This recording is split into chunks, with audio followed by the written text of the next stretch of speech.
Greetings. Thank you, everybody, for being present. And we're very, very pleased to be graced with syncretist, astrotheologist, astrologer, and brilliant man in general, Santos Bonacci. How you doing, sir?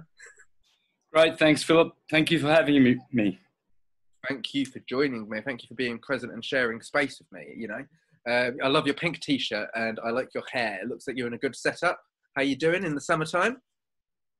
Yeah, this is the blowing in the wind on my motorbike hair. So you're liking you're liking the Mars in Aries transit then? Yeah, very much. That is a biggie. It's a good one. It's certainly vitalized me a lot. And of course, Mars is the cerebrum. So when you've got Mars in his Aries cerebrum sign, there are biological things going on. Nervous system highly activated for a start. And probably Mars will provoke a lot of ascension energy, a lot of most probably awakenings in people. It's going to activate the cerebrum, and it loves the iron of Mars and the gold of the sun. The sun exalts there. So that's my sun sign. So I'm happy that Mars is home. You know, it's a good time for all of us. I think it's like when the sun enters Aries on the equinox, when Mars enters Aries, they are both to do with willpower. Mars is mundane willpower and the sun is to do with divine willpower. So they both have that will of beginning something courageous will happen when Mars transits Aries in everyone's life. In the biological, it will affect the cerebrum and the nervous system and the ascension process. But in the cultural house system of the 12 houses, you have to see in what house Mars is in. In my chart, for instance, Mars is in the 12th house right next to Rahu, the North Node. So that's the house of awakening, syncretism, the higher mind. And your natal chart, so you have Mars in Cancer? No, in Leo, 5 degrees Leo, whereas my North Node is 27 degrees Cancer, only 7 degrees over. Cool. But they are both in the 12th house of the house of illumination, awakenedness, the higher conscious, the subconscious, if you want to call it that, the universal mind, this side of one, the ancestry, the non-linear side of the mind, channeling. So that's, but the thing is though, sorry, I've done something wrong here. I wasn't supposed to be talking about my natal Mars. I was supposed to be talking about my transiting Mars. Okay, so the transit of Mars in Aries would be in your 9th house, right? 8th house. 8th house. So I won't keep using the whole house sign. I haven't got your personal chart. Yep, I know. But Never mind. Say, before we move on from what you were talking about in that placement, anyway, with regards to having your North Node in Cancer in your 12th house and Mars in Leo, you could say that you're quite at home when it comes down to non-linear thinking. You're quite at home in the ethereal world and exploring yourself in those ways, because obviously this is why we're talking now, right? It's your expertise. And so talking about the transit of Mars in your 9th, though, while we're there. Yeah, well, I'd like to talk about it in my Placidus 8th house. 8th house, excuse me, yes. Yeah, because it's more on the 7th cusp, just entering the 8th house. So it really is on both systems. It is actually in the 8th house. I'm thinking. You can correct me on that, but never mind. The point is, I see that as very healing. The 8th house is the Ophiuchus house, Scorpio, regeneration, transformation. So healing is the theme of Ophiuchus. They're the middle deacon of Scorpio and the serpent Kundalini energy. So again, Mars is in both of the bottom of the Kundalini Scorpio transiting, but it's at the top in the 12th house. You could say more to do with the higher mind. Of course it is not lower mind at all. That's the 3rd house. So, for instance, this is a good example of the transit. You could do a very good presentation on raising of the chrism right now, and that's what your expertise in anyway, but this is the ideal time for you to do it because it's teaching about the occult 8th house stuff and actually the rising of it, of Mars rousing such inspired movements and getting them started right now. Exactly. So that very energized and essentially dignified Mars in my 8th house is very significant right now, healing. I've been doing a lot of... into a context so we can make a good point. So really, what you're talking about with Mars transits in Aries is it's really the I am, it is the Christ, it is, we're really getting into the, as you say, the cerebellum. And this is all connected to the Kundalini and the whole journey of raising the seed back up to the 12th ventricle, right, is what you say? Mm-hmm. And so basically in doing that, we're coming into our immunity and into our healing. We're coming into our spiritual awareness. And so if Mars is there activating this, and we are always advocating for this, and we're seeing revolutionary acts with regards to our healing, our consciousness within the movements of the banking system, the education system, even within the suppression of certain minorities and certain things like this through patriarchal manifestations, we're seeing that this is a very revolutionary time. And also with Chiron being right next to Mars in the transit now, sextile Venus, we're really seeing the manifestation of this come in as we record. Mm-hmm. Yep.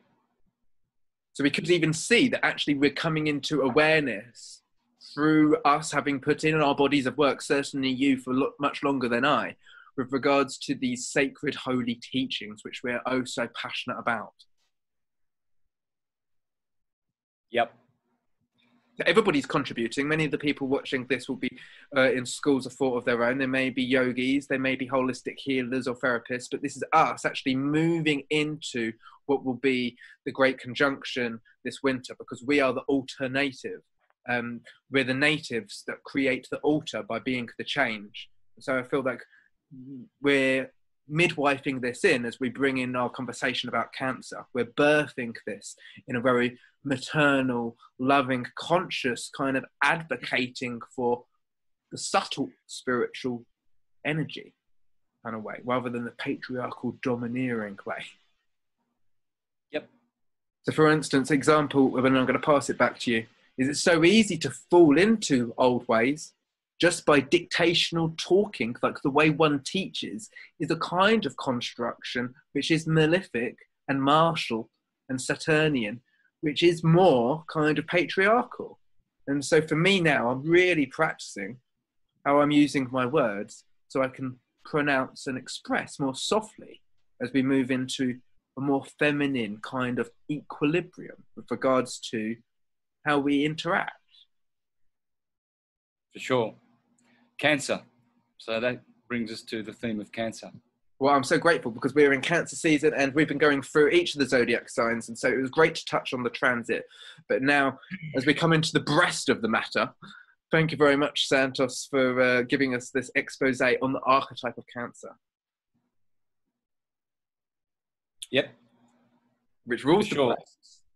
Sorry? Which rules the breasts and our emotions.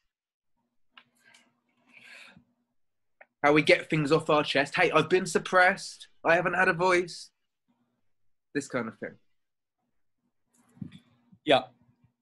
So Cancer being the 4th house is foundation, the home, roots, security, land investments, property, economy, family, ancestry. So it's one of the biggies. It's opposite the 10th, which is all the public distinctions and recognition and the career, etc. So it's also, that axis there is all about ancestral roots, and so that's why July the 4th is such a significant festivity about the founding of the great land and our forefathers, what they bequeathed us. Of course, really, they're alluding to the mother in Cancer, because they celebrated on July the 4th, which is, incidentally, July 4th is Aphelion Day, or Apohelion in Greek, which means the day in which the sun is furthest away from the earth. So that happens 2 weeks after the summer solstice. And then 2 weeks after the winter solstice, January 4, is perihelion. And in the Tropic of Cancer, the sun is closer to the earth. Cancer, further away from the earth, July 4. So that date is very significant, and it happens because the sun is conjunct Sirius. And that is the dog star, which is very, very connected with Cancer, and the star on top of the Christmas tree, in which the sun on the 25th of December in Capricorn must climbs up to Jerusalem, to the Star of David, which is Sirius, which is in Cancer. And on July 4th, since the sun is closer to Sirius than it will ever be on any other day throughout the year, Cancer, our mother who art in heaven, is, what's happening is, this is called the marriage of the Lamb. Because the Lamb, Mars, exalts in Capricorn and must climb through Aries up to Cancer to be married in the sign called Pergamos. Pergamos. Gamos means, you'll find marriage. It means marriage. And you'll find it in the words polygamy, gamos, monogamous. So Pergamos is where the wedding feast of Cana is another way of saying Cancer, just throw in a C. And this is where Jesus begins to turn the water into wine, because that's the season where now the grapes are starting to shape form. So all that watering now is starting to show the wine, which will be in the wine press of Libra, Tishri. But now we are in the sign of Tammuz. Interesting that Cancer should be called Tammuz in the Jewish system. And of course, the unfaithful women of Israel who were bowing down to the idol of Tammuz, the cross, the letter T, and who were desecrating God's temple. And this would happen, of course, always in Cancer, in Tammuz. And the reason being is because when the sun hits Cancer on the 21st of June, the solstice, it has to wane. And that's why on the 24th of June, exactly opposite 25th of December, Jesus' birthday, the little goat who has to climb up to Cancer, well, lo and behold, it's the birthday of St. John. What? So directly opposite 25th of December, Jesus, his 6-month-old cousin, John the Baptist, is born on the first day of, is born in Cancer, and in the first degree or the day of the sun waning. It has to now go down to Capricorn. And so this is why John the Baptist says, he will go on increasing, I will go on decreasing, because it's talking about the two solstices. And Cancer is the waning one. That's why the Islamists like to celebrate Ramadan on the waning side of the sun. And it is focused on the sign of Cancer, the sign of Tammuz, the sign of fasting and Ramadan and mourning for the waning sun, Tammuz. And funny about this, opposite Tammuz, Cancer, on the opposite solstice, 21st of December, that happens to be called St. Thomas's Day. Yeah, because the solstices up and down and the equinoxes horizontal, they make the cross. And Cancer and Capricorn are the up and down ones, just to keep this really, really simple for naysayers. And this is the T of Tammuz. Tammuz is the sun. That's why the book of Hermes says the name of the sun is Thomas. Well, that's to do with the sun when it's being married with Sirius in a conjunction, conjugal, in Cancer. And so you've got the month of Tammuz, starting on the 21st of June. Opposite, you've got the day of St. Thomas. And then lo and behold, on the 3rd of July, one day before the great aphelion, 4th of July, our motherland Cancer, we are born, we have the feast of St. John the Baptist on the 3rd of July. The feast of St. Thomas. So just so we get this really clear, the 3rd of July is the feast of St. Thomas in the sign of Tammuz, Cancer, obviously. And opposite the solstice of Cancer, the 21st of December, is the day of St. Thomas. And Hermes, the book of Hermes, tells you that the two names of the sun, one being Oarges, the other being Thomas. Well, Oarges is Oyanis, Joannes, John the Baptizer of January, Januaris, John the Baptizer. Hence, January used to be called the baptism in ancient Rome, the baptism month, the month of Aquarius. So what you've got here is all these Thomases and all these Johns, because Thomas is Jesus and he is born at the day of St. Thomas solstice on the 25th of December, 4 days after, and he must go on increasing, waxing all the way up to Cancer, the little goat, the little kid, Jesus. And so this is all about the two roots of Christianity. You know, you'll have all these Freemasons that they either belong to the school of St. John the Baptist or to the school of Jesus. Because some of them belong to the waxing school, others to the waning school. It's like in Egypt.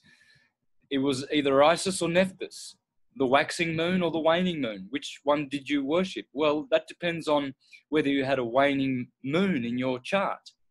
So my goddess is Nephthys because I have a balsamic waning moon in my chart. So this is how... knowing our chart, knowing our own individual chart, it will kind of be like, okay, well, this shows our spiritual allegiance to the sky, if you will. And it's okay that there's going to be polarities, correct? You just explained that actually there's a school of thought with regards to your own natal chart and how it applies to the calendar and how it works mechanically. Is this what you're saying? Yeah, I think that's beautiful. Yeah. I think that's beautiful. So can I share a couple of things on one of the things? I know you're going deep and I really love it and I want to honour it. I just want to share some of the things that I think is really great of what you've already said. And so here is the sine wave, correct? And here is Aries, where the sun would come into its exaltation, like we were speaking about at the beginning, where Mars is now. And so the sun coming into Cancer at the top is where it gets crucified. And it is correct, where the crown of thorns will become less than, the rays of the days of the light will become less than. And so actually you started by saying that the wine will become bleeding down, because actually the wine is the consciousness as we go through the waning cycle all the way through now until winter solstice. However, we can harvest that wine once we get to the equinox point in the Libra, correct? Correct. At the middle of the wave, where it goes down into the winter. Here. Right. So there is also a deacon of Libra is the victim, the Southern Cross. And that is where there is another crucifixion. And on top of that is Virgo, and that's Mary the Virgin. Hence her symbol is a Mary, M-Y.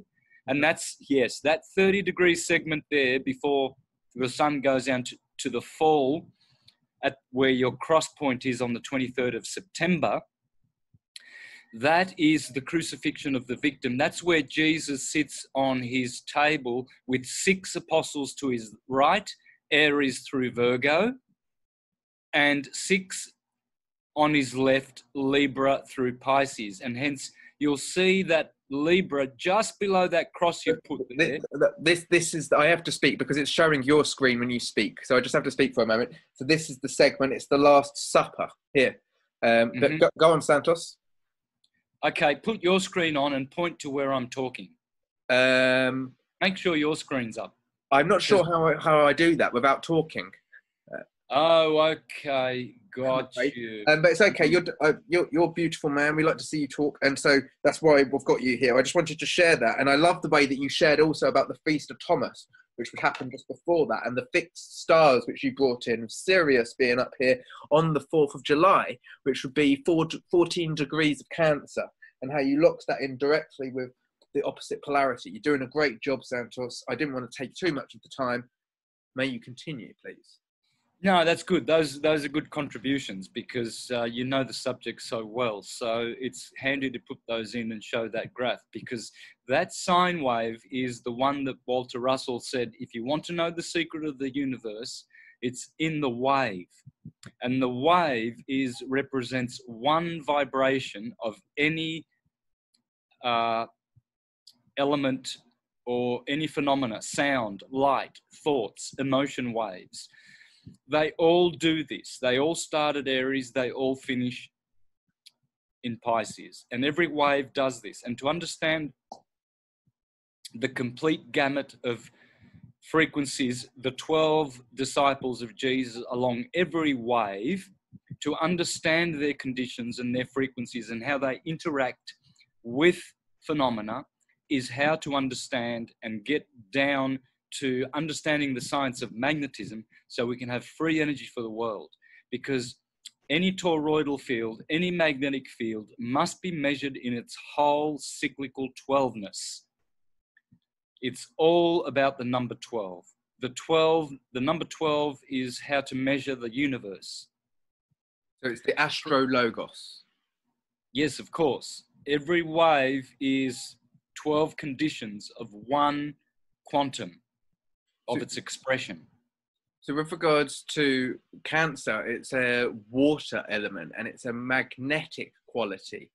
And so we're really talking, as you say, about energy waves and how actually when we have an emotion, it's often triggered by a thought, i.e., I feel like I'm not being represented. That's a story. Best like how in our last video, we spoke about how every song starts at Aries and it's got the different parts to the song, as does each thought, as does each perpetual emotion, which we might experience day in, day out.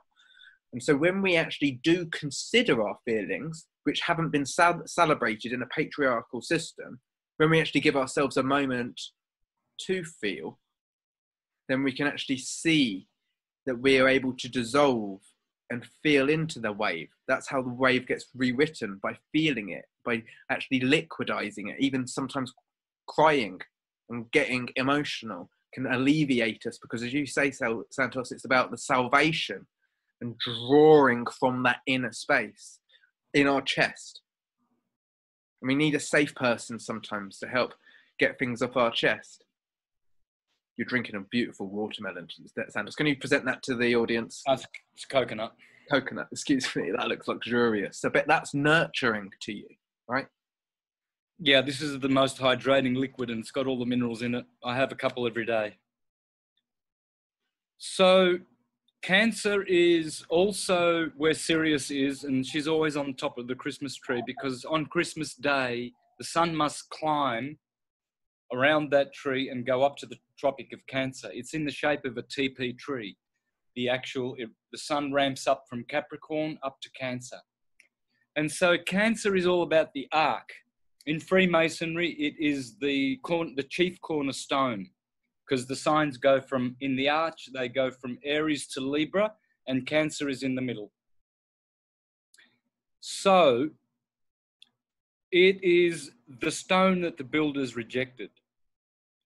Cancer is where the asterism of the two donkeys are, Asinellus borealis, Asinellus australis. They are the two donkeys that the son, Thomas, climbs up to reach and enter Jerusalem.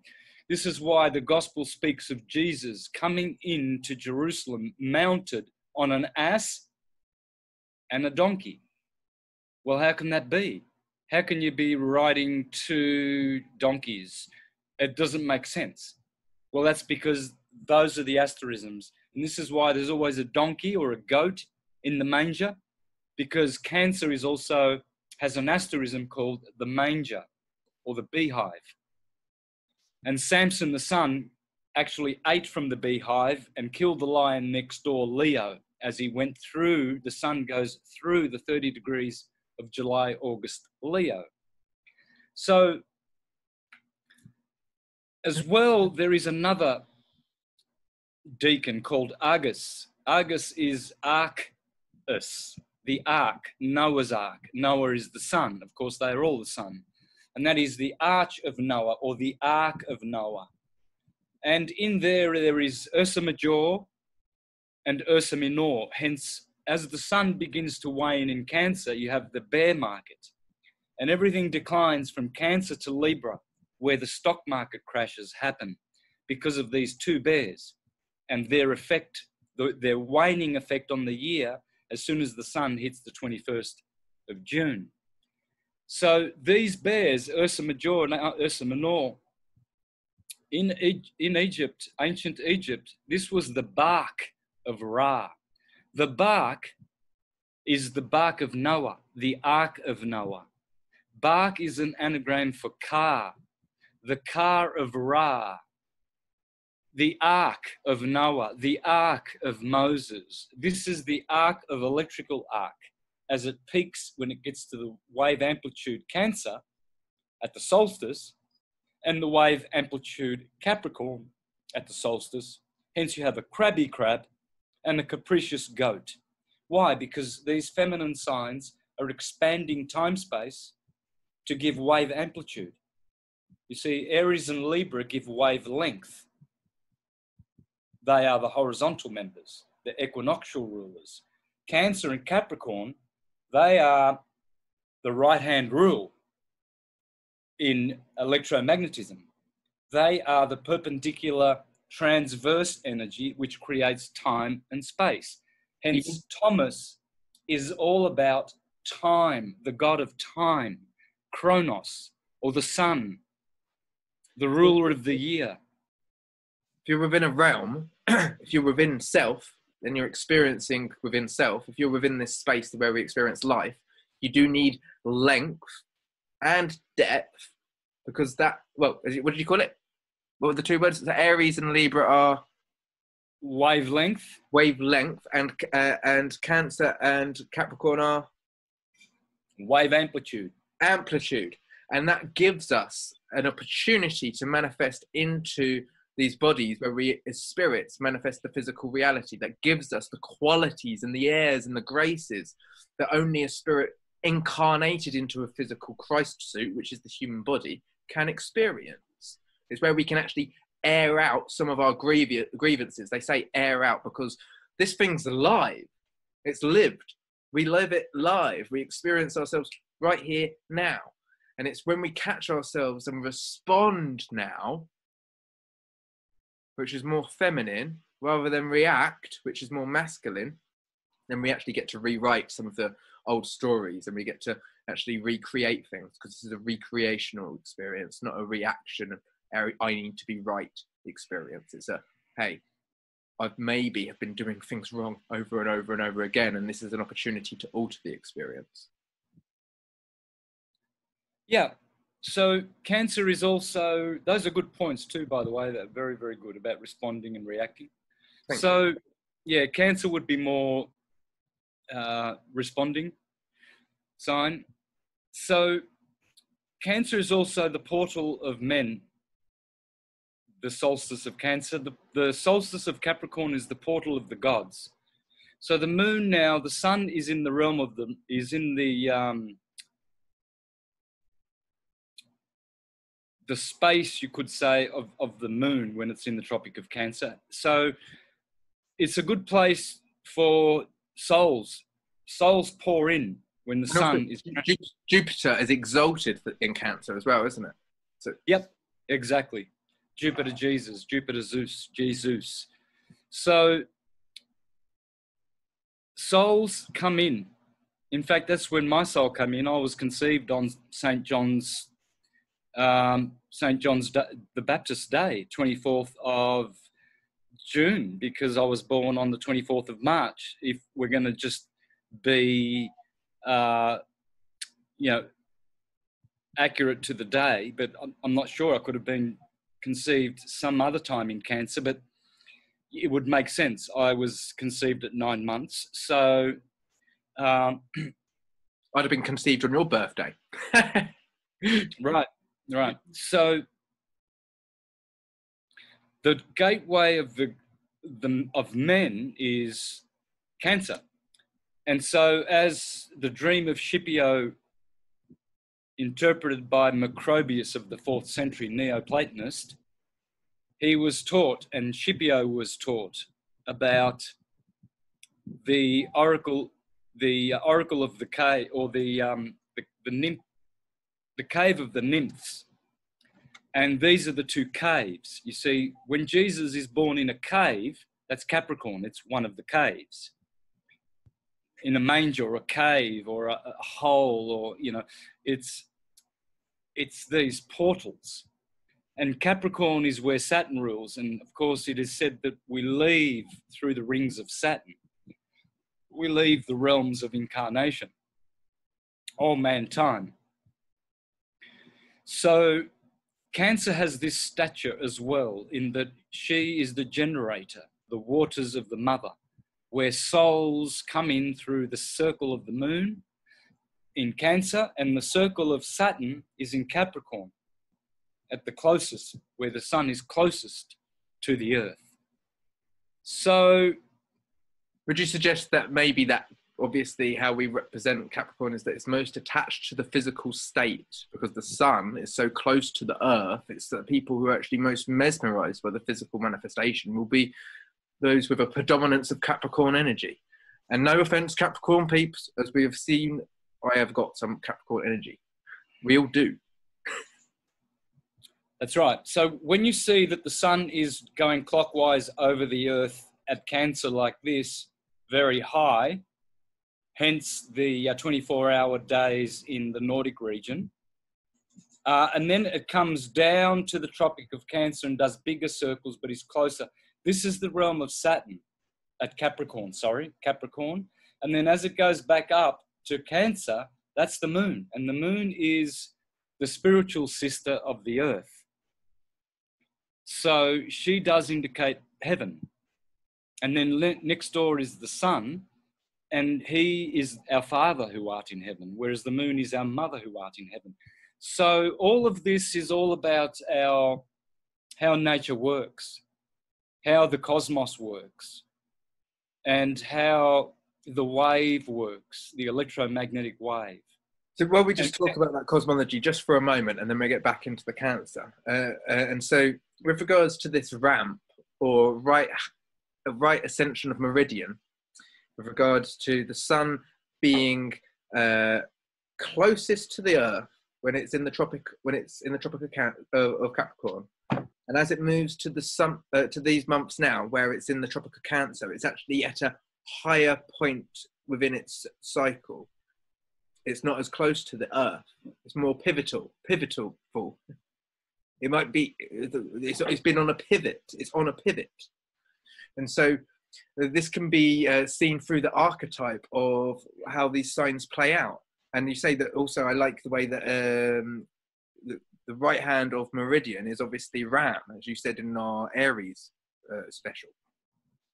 Right ascension of meridian. Right ascension of meridian. That's correct. Yes. And so, with regards to it being in the moon sign, and it actually being the 12th house of the sun, it's the sun's turnaround, where it starts going back to Capricorn, where it had just come from. So it's got to its point where it has to start going back. It's waning, as you say. It's crucified at the top of the mount, at what was at the top of its pivot in Cancer, and it goes back down to Capricorn. So yeah, the point I wanted to make was that actually the sun is the star of the show, isn't it? And so it's going back and forth, up and down every single year, with the expression of its diameter of its cycle getting more centralized and then wider expanse with regards to the cycle. But all of the other wandering stars that transit, they're transiting around the sun as it goes closer to Cancer, as it goes closer back to Capricorn, as it goes closer to Cancer, closer back to Capricorn. So all of the other ones, they're transiting around the sun, which is the star of the show. I mean, I just wanted to make this point clear for people watching, because I love cosmology. It's actually what cosmology drew me to learning astrology. And so you're such a good teacher of it, Santos, that I've actually grasped this. And I'm so grateful. And I do hope that the way that I express it is complimentary and help other people as well. How do you feel? Was it a good expression? Yep. Those are really good. Very, very accurate. Thank you. There's only one science, so you can't muck it up. There's only one music and many genres. You can't muck it up. You know, I mean, you can be a poor musician, but that does not degrade music. Or you can execute your music very well and give honor to music. But music doesn't need your representation. It doesn't need, it doesn't fail if you fail in your performance. And so this science, it's infallible, and we are the ones learning it. As long as we understand that the universe has its laws, they are electromagnetic laws, and it doesn't disobey them, and it's all it can do. It's like the computer. When I hit the reboot button, it's set up to, within minutes, I've got something on my screen and I can go in and grab my files and I can browse on the net. It doesn't, if I'm good at using it, I'll get a lot out of it. If I'm not, I'll be punching away and getting frustrated.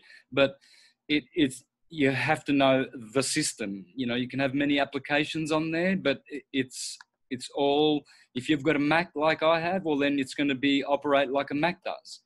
And so this science, it's so sacred and holy that it's hiding everywhere. It's hiding in Christianity. They are the keepers and caretakers of astrology, whether they know it or not. It's in Hinduism. It's here in Mexico with the Toltecs, or the Tonalika teaching that I'm learning here. It's everywhere. And it's all the same. And it's the science of the wave, the electromagnetic wave. And it's been suppressed for a reason, because it's truly empowering for us as individuals, spiritually knowing this organic science. And for us to be able to then know it, we can come up with alternatives than the ones that have been thrusted to us as our savior, as our protection, as our support system. We have actually got the opportunity to create alternatives to that. I want to ask you some direct questions about things before it fall by the wayside, and then also then get back into some Cancer things where we've got the opportunity to connect. And so you mentioned about how you have your moon in Pisces, right? And so how you act in accordance to the sky is different. Can you spend a couple of minutes explaining about how we can learn about our placements and act into the accordance of honouring the particular, in a sense, spiritual connection that we have with our sky? Well, the human being is quite a complicated but simple phenomena. The last bit I could have left out. For instance, would be that some of us would be a sect, whether we're nocturnal or diurnal, like a day chart or a night chart, or we could have Venus as a morning star or an evening star, or somewhere in between. And these are the accounts that put us in one way of celebrating ourselves and these energies or another. Or can you celebrate them all? Like each one of them are a holiday and a phase that we learn and grow through. Well, it's a holistic science. So you're never going to be excluding any of the archetypes. You're not going to be excluding any knowledge or any service to the electromagnetical universe. which is God, you're always going to be devoted to it because it's the only phenomena that exists. Nothing else is happening. There is only electromagnetical waves all over the place. Magnetic waves are radiation, electrical waves are vibration. Radiation and vibration, that's all you get. It's a sound and light show, sonoluminescence.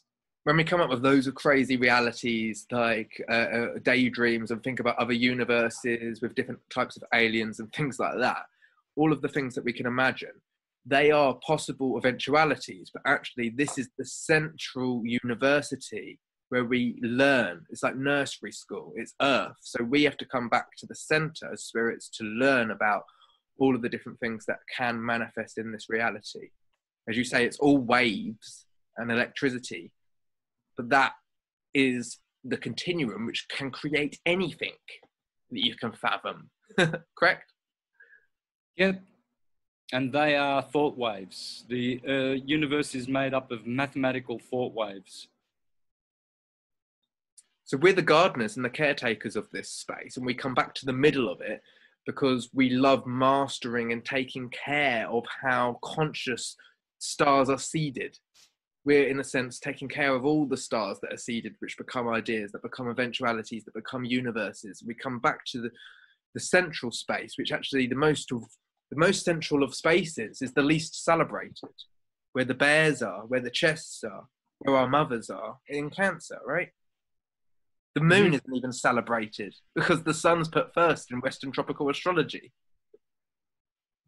Yeah, well, it is. It's just that most people don't realize it. I do. The moon is the most important thing for my astrology. But Cancer is all about the emotional construct. Aries is the mental, mathematical thought wave universe, and then that engenders the Cancerian emotional, electrical emotion wave universe. And those are the two bodies that make the soul, the two biggest components that make the soul. So Cancer being the chest and the moon would have to do with the reflective soul of the individual.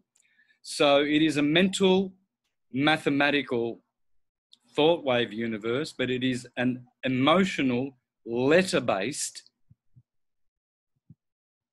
wave universe. When I say letter-based, is because the emotions are letters and the thoughts are numbers, and they mix together, Adam and Eve. Adam is the mental body in you, and Eve is the emotional body in you, and they work together. And so, where was I going with that? I had something that I was going to get to. So the length and the depth is what... Okay, yeah, okay.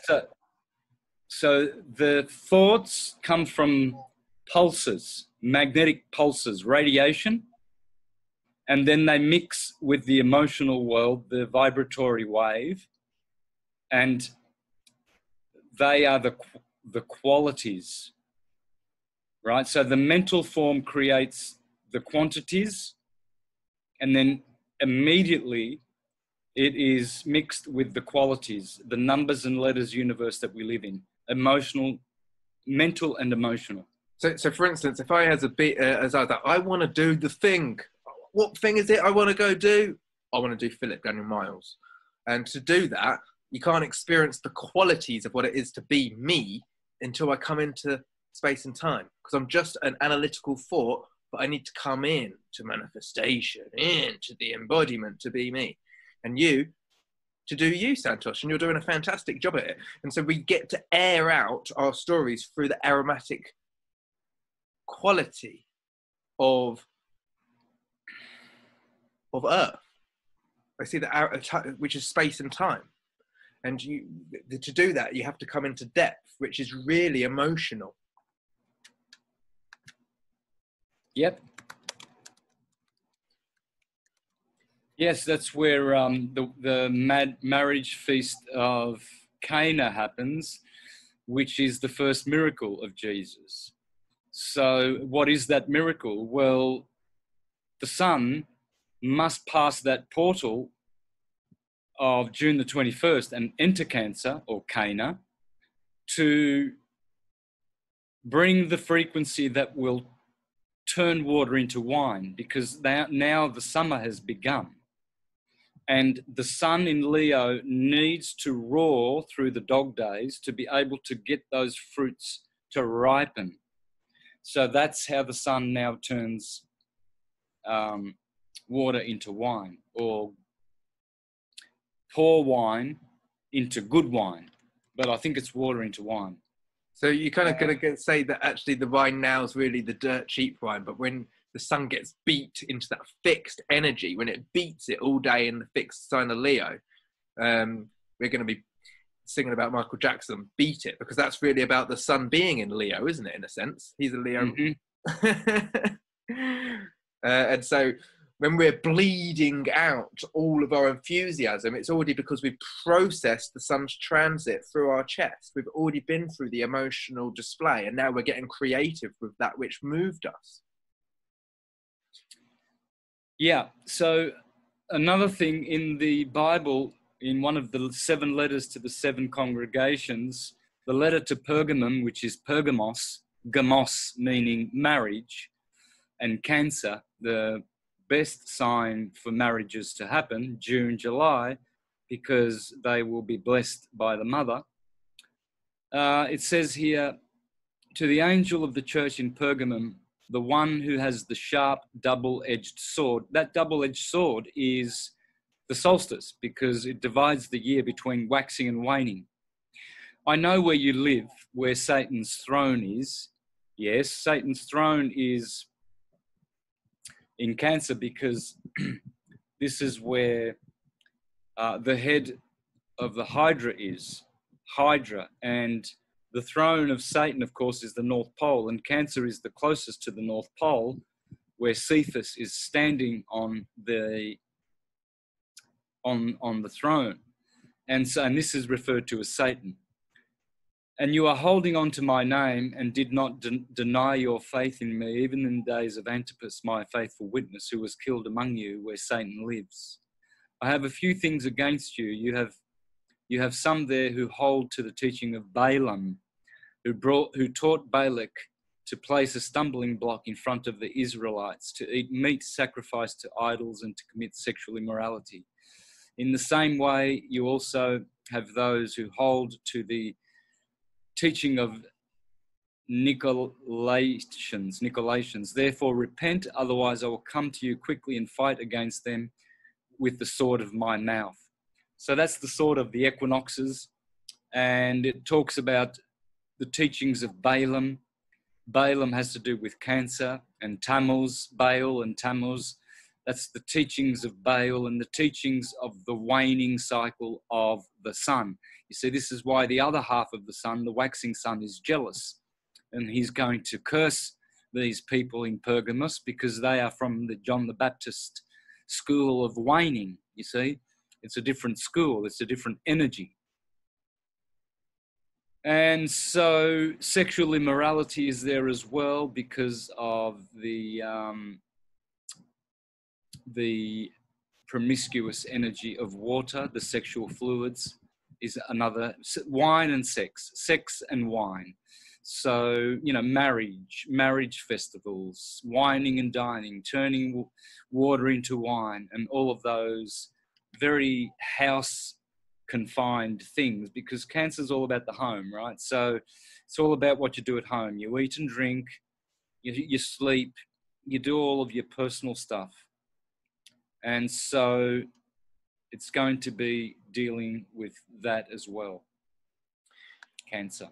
So we could really get into our sensitivities with regards to nipples being a part of the body, which is with regards to this, and they are very we can get stimulated and tuned in to our nipples. Like there's a joke, isn't there, that if you touch a lady's nipple, you can tune the radio on it, but really they're just as sensitive for men as well. They're like nipoles because they are poles for us to tune in to our moment. We can actually nurture ourselves in a sense, but it's equally so not just for physical stimulation as it is for emotional support as well. And so when we get into the flow, when we really get to alleviate and bring ourselves into comfort and ease, which has been something I've been focusing on, especially all this dramatic year, we want to have a little comfort and ease. So we're seeing that we're birthing into this now. We're laboring in like a nurse. Like nurses are this energy as well of Cancer, the nurse, the mother, the matriarchal system. And so how can we see some of this in the rhymes which you're so good at with regards to the moon and the sign of Cancer? Have you got any examples for us with regards to nursery rhymes and how they relate to the moon? I know that there's that one where the spoon run away with the moon. Yeah, there's Jack and Jill being the sun and the moon. They climbed up the hill, that would be Cancer. And to fetch a pail of water, of course, the waters of Cancer, of summer. And then Jack fell down and broke his crown, and Jill come tumbling after. Well, the crown is the corona of the sun. And in Capricorn, he falls down the hill, because even Srimad Bhagavatam, Canto 5, tells us that the sun is going up the ramp to the Tropic of Cancer and down the ramp to the Tropic of Capricorn every year, up and down the Christmas tree, as it goes round and round, up and down, like a coil, like a vortex, because everything's vortexes. I mean, it is exactly like a coil, isn't it? It's a coil. Everything's coiling.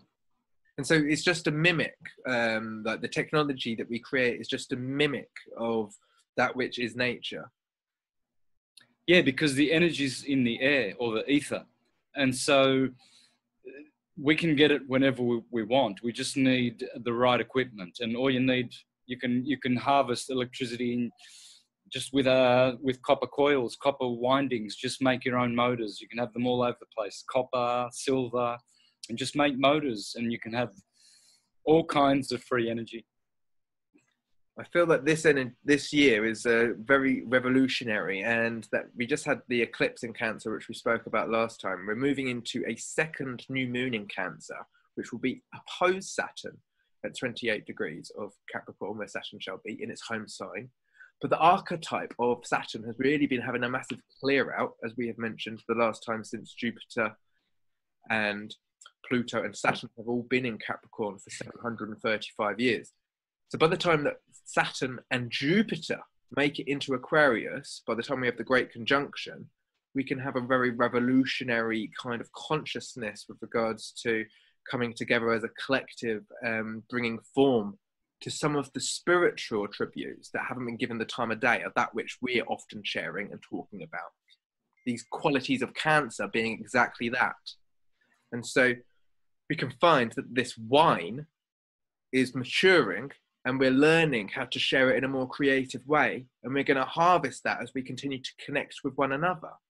But we're going to come up with some opposition, I feel, through this next cycle, with Saturn actually opposing the new moon in Cancer. This is just how I feel about it. What's your synthesis for maybe the next few weeks as we come into this second new moon in a row in the sign of Cancer, Santos? Well, it's going to be all downhill for the controlling elite. They may get more and more savage, but they're losing their power. So Cancer was the signal of that. Cancer was the point where there was an eclipse on the 21st of June this year, so it was much more significant this year. And so that was the big portal, and from now on it's all downhill to the 21st of December. And we are going to have all the wins we've ever dreamt of, and more. Exactly. So this is like the schools, the secret schools. Actually, they're not going to be a secret. We can have yoga, astrology, healthy eating, and we can all contribute in festivals together, touring this stuff across the world, Santos. You and I actually might meet. That would be fantastic. I'd love to share a buffet of the finest fruit and vegetables, and to have a presentation for loads of brilliant people. That would be exciting to share and connect. Yes. That's what's going to transpire soon. Yes, yes, yes. And so it's going to be, we've seen before the likes of, you know, a touring festival and music festivals like the Ozfest. But we can be doing this with our syncretism, with our astrology, with our yoga, with our food, with our health, that kind of touring circuit. And I feel like that's going to be fantastic, not for money gain, but for spiritual empowerment. Absolutely. Spiritual empowerment is our right. It is our duty. It is our blessing, spiritual empowerment, for each one of us to be fully restored back to our original state with all of our powers is what we are aiming for. And we will use our power for good, of course. The evil ones are the only ones who use their power for evil. We would never even think of it. We just can't get away with it. We would not let ourselves. So I'm going to attempt this and I'm going to butcher it. So excuse me, everybody. But in the Bhagavad Gita, correct me, Santos, please. Bhagavad Gita. The Bhagavad Gita, they would talk about the land of milk and honey. And so in close, we're coming into this spiritual revolutionary time, which is like a golden age, the time of milk and honey.